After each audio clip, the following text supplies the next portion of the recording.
I think one of the things that was important in the development of the suit was to make it easy to use, something that the crew just has to literally plug in when they sit down, and then the suit kind of takes care of itself from there.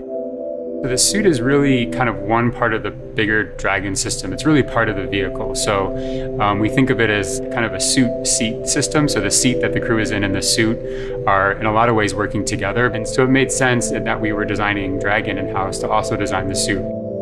Our spacesuit is completely designed in-house. It's built here in Hawthorne, California, in the same building as the rocket and the capsule. The spacesuit is custom-made for each crew member, and that is to optimize the fit for the crew member. We definitely wanted to innovate, and we wanted it to look inspiring, but first and foremost, we wanted it to be safe and reliable.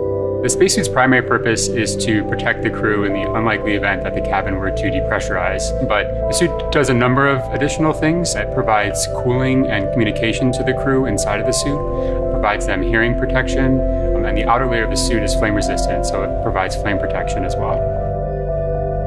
When the crew gets in the capsule, they get in their seats and they plug the suit into the umbilical that's attached to the seat. And the umbilical is providing everything that the suit needs. So it provides the avionics or electronics for communications, it's providing the air to cool the suit, and then it also provides gas when needed to pressurize the suit. So it's really a single point that lets the suit do all the things that it needs to do.